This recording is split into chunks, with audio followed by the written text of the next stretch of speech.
librarian at the Southeast Branch Library.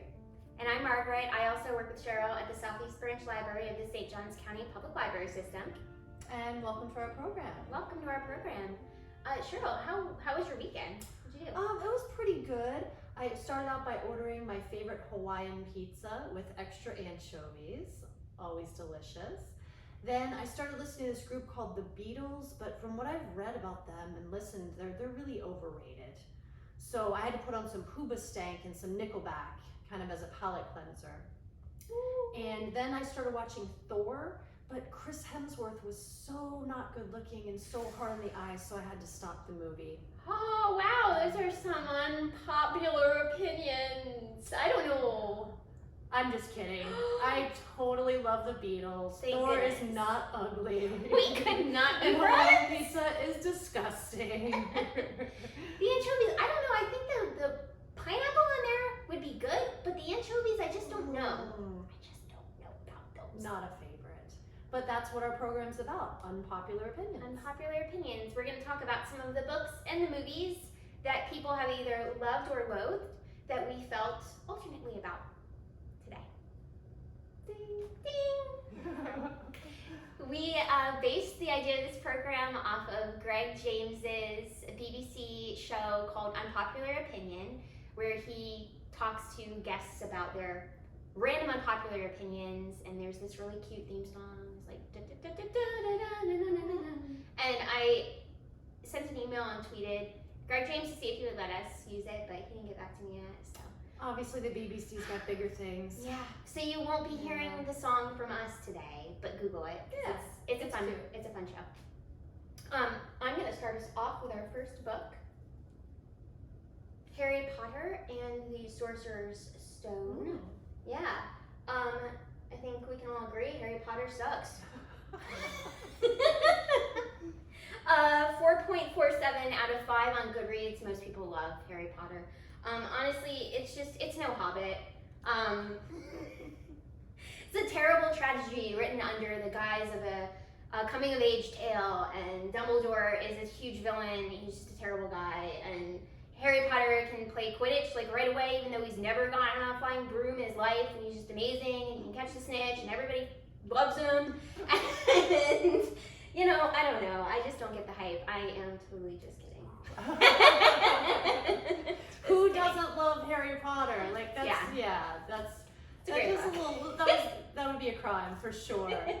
Just kidding. So for my first selection, I chose The Road by Cormac McCarthy, and it is a highly regarded book.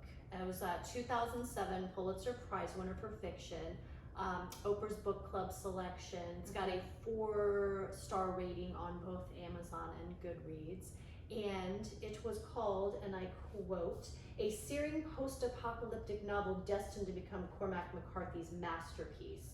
And to all that, I say boo. I did not enjoy this at all. Can't wait to hear what you have to say about this. It is set in a dystopian future. Probably not the best time to be reading this book. It's very gritty, it's very gray. It is centered on a boy, the boy and the man, unnamed. And they walk around this land trying to survive. So they walk, and then they find a little food, and then they walk some more, and then they suffer, and then it gets cold, and then they suffer some more, and then they walk some more. So I found it terribly depressing. I won't spoil the ending, but that was depressing as well. The writing I find both sparse and pretentious at the same time, if that's possible. And one of my least favorite selections, the sentence, the snow fell, nor did it cease to fall. So the snow fell then. And the blind dogs of the sun and they're running the crushing black vacuum of the universe, and somewhere 2 hunted animals trembling like brown foxes in their corner. Rough one. Lot to Rough unpack. one. And then guess what I find out after I finish reading this, discuss it with my pal over here. She loves this book. I love this book. I have a first edition copy. I love this book. I read it in college. And the things that Cheryl hates about it are some of the things I love about it, like the passage about the dogs. It shows that animalistic nature of the moment and how they were just fighting for survival, the raw edge of humanity. I'm not going to even mention the cannibalism. I'll leave that up to you to find out.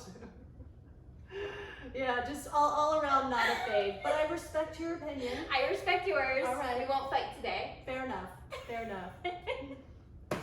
So your next selection's a movie? A movie. Yes. Charlie's Angels, 2019.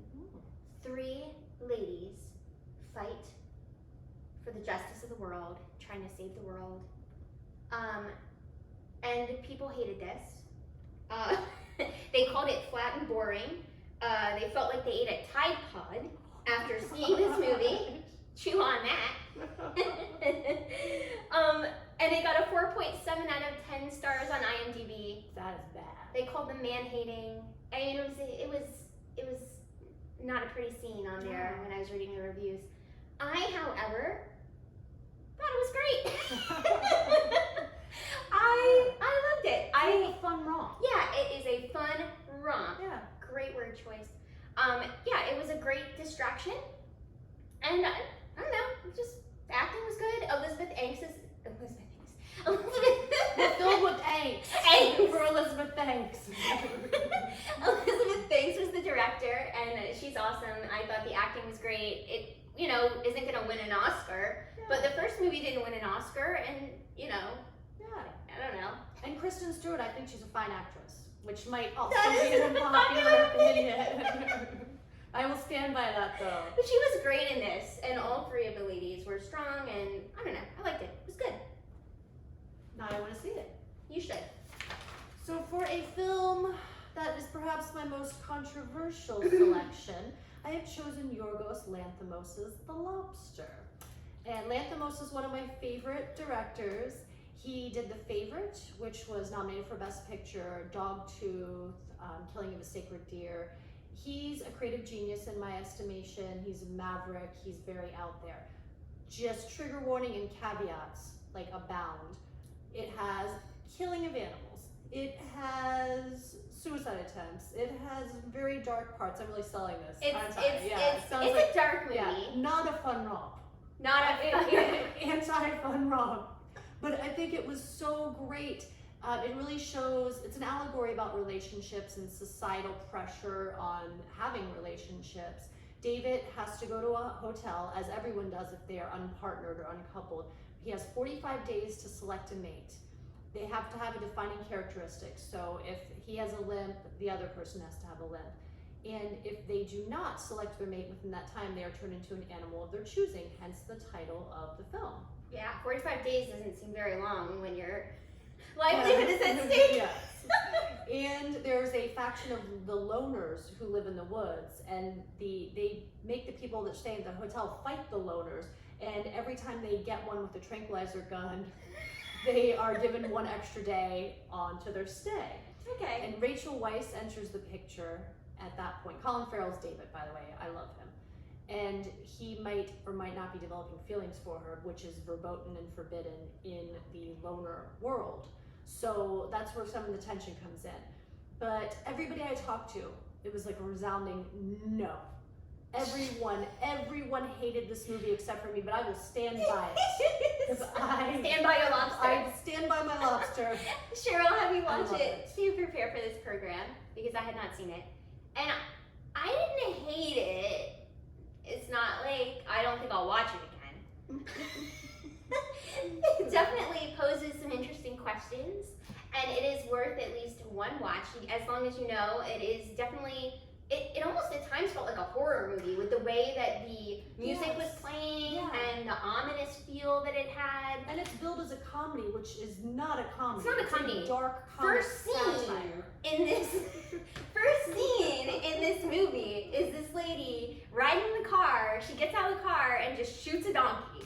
Presumably our partner, someone that has like he did something bad to her. Something real bad, and the other donkey just walks over and looks at it. It's like, maybe that was the husband and she shot the wrong donkey. So people had emotions about this. Some reviews. If you like horrible, screwed up movies that do not make sense, then this pile of dung is for you. Oh, I wouldn't go that far. And my friend Kent told me to watch this movie. He is no longer my friend.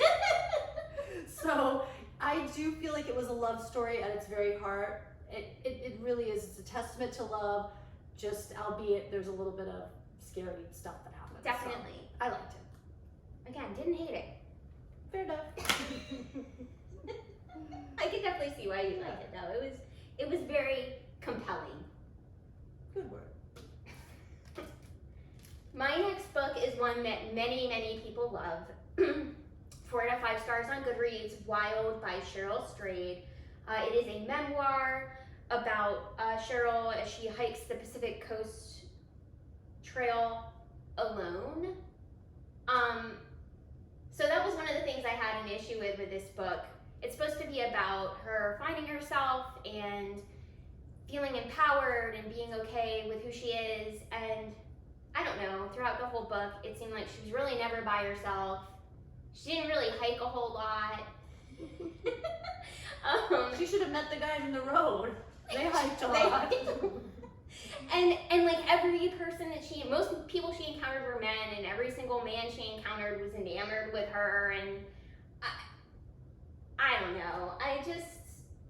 I didn't fall in love with this book. It left me a little upset about her view of what feminism is at the end of the book.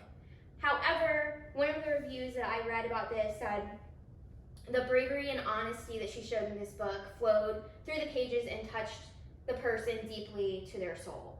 So there are people that really this resonates with. I will say she was honest, and that was a very brave thing for her to do, especially considering she's putting this out there to everybody who could get their hands on a copy and read about her life.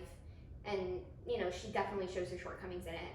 And I really liked it because I lived in Oregon for 9 years, Oh. and my name is Cheryl, and I'm a narcissist. No. So. No. I really did like it though. I thought it was a really interesting emotional, spiritual journey for her, but I can see your points as well though. She did receive a lot more help than I think that she let on, but I really enjoyed the movie because Reese Witherspoon starred in it. Oh, So I love Reese yes, Witherspoon. and if you don't like Reese Witherspoon, then I don't know.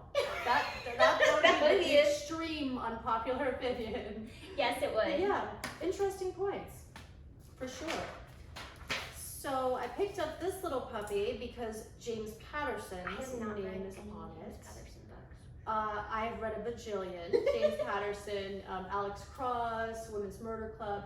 I really like him, but he's been doing this thing, or has done for some time. This book was written in 2007, of partnering with these co-authors, in this case Howard Rowan. Mm-hmm. And this book is called You've Been Warned Not to Read This Book, because it's terrible. It was so terrible. Oh my I Googled for 20 minutes after reading this to try to figure out what happened, and I couldn't figure it out. I'm an avid reader, and I was completely perplexed An by ambiguous ending. it. You wouldn't even call it ambiguity. I don't know what to call it. You have to read it. So Kristen, the main character, is this vapid bimbo, a nanny, aspiring photographer who works for this family, and she's having an affair with the husband of the family. Oh gosh. And she wakes up every morning screaming with this terrible dream, reoccurring dream. And then she starts seeing people from her past, and then seeing her dead father on the street corner. So the way you're setting it up, it sounds really interesting. I was super jazzed about it at first. Then I started realizing that there were a lot of product placement, what I would call ads in it. So like Kristen grabbed her mango vitamin water as she snacked on her chai tea Luna bar. And I was like, are Patterson and Rowan getting paid for this? Because I hope so. It was just ridiculous. You don't really get a satisfying conclusion. You have no idea what happens. Is she dead? Is she in purgatory? Is she crazy? Is it a No standalone? idea. It is. And So weird. It's just one of those, it's a kind of a morality tale, but it went nowhere, and it frustrated me, and it left me, as one person said, uncomfortable and confused. So if you would like to tell me, if anyone would like to tell me, including, I should write these guys, what the ending was supposed to mean, I would really appreciate What's that about? Someone tell Cheryl. Yeah. We both are wondering. Yeah. Very bad. Stinker pick. My last book today is Harper Lee's Go Set a Watchman. This got a 3.3 rating on Goodreads out of 5, which is not good, especially for Harper Lee. But it's about a 26-year-old scout, or Jean Louise, and she returns home from New York City to visit her aging father, Atticus Finch. And I think maybe something that people really didn't like about this is that in this book, Atticus Finch he's a big old racist. Super. Yeah. Uncomfortably, terribly racist. So if you were in love with the way that he is portrayed in To Kill a Mockingbird, if you love To Kill a Mockingbird, you're probably going to hate this book. Unless you can detach yourself from it. I read this book before I had read To Kill a Mockingbird, and when I researched it at that time, I found out that this was actually her first draft. And she sent it in to the publisher, and they sent it back to her and said, you're going to have to change this in order for us to publish it. One of the interesting things that's different, and this is a spoiler alert, so cover your ears if you haven't read either of these novels, but in To Go Set a Watchman, the main trial, the man is acquitted, whereas in To Kill a Mockingbird, he ends up guilty. So, there are some major disparities between the two, but it's interesting to read it from the perspective, detaching it from that and knowing going into it that it was the first draft. Yeah, if you can do that, I thought it was well written, but it was so painful to watch one of like the most iconic and beloved characters in literature just turn out the way he did. So I enjoyed the writing, but yeah, I have to agree with you. If you fall in love with Atticus, this is a tough one. Last So, one. What is it? I hate the Marvel Universe. I am not a fan of any of the movies. I'm not into superheroes. What would your husband say? I'm sorry, Sean, for you watching right now. He loves them. And this is the kind of final Avengers Endgame. And I was about to say forced, but I watched Infinity Wars and Civil War, and I did not like Civil War. I didn't understand it. These guys are good, these guys are bad, but then they switch. I don't know what's going on. And then Hulk is like destroying people's Toyota Corollas, and there's all this destruction, and everything's just tonally is just very serious, and the fate of the universe is constantly in peril. So I won't go into too much detail about this one, because if you're familiar with the universe, you know about Thanos and the Infinity Stones, and basically saving the world. There's a lot of time travel in it, which is not my bag either. Yeah. But I didn't hate it. I didn't. Oh. If you're a fan of these types of movies, it was good. If you're not, it was $356 million to make, so you can't really hate. Yeah, there's lots of CGI thrown at this sucker. Woo. So it had a really happy ending, mostly happy ending. There were extended sequences of action for me is what gets it. I always like the first 20 minutes of a Marvel movie where they're establishing rapport and camaraderie and it's fun. And then once they start getting into like the pew, pew, pew, pew, 20 minutes of punching each other in the face and no one's ever bleeding, that's when it starts to wear on me. And so I had the unique experience of watching this with my husband last night, because I did the whole Sunday night right before the program, have to watch like the last movie. And I got to watch him watching me watching the movie. Oh, that's fun, because then you're like, yeah, so I'm trying to see. be as kind as I can, but not my deal, but for what type of movie it is, I'd say it was good. Ooh. Yeah. Glowing recommendation from Cheryl for MCU. How about that? that. Did not expect that. Oh my gosh. Well, that was fun. It was a lot of fun. Yeah. Thank you guys for following along with us. Thank you. Our next program is going to be about historical fiction because we got a request. So if you have any other requests of things that you'd like us to talk about, Yeah, let us know. let us know. And yeah, thanks so much for watching today. Thank you. Bye. Bye. Stay tuned for the secret code.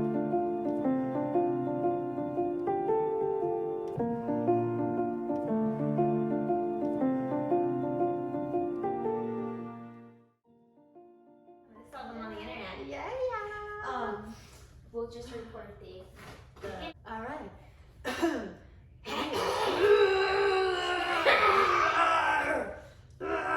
Okay. All right.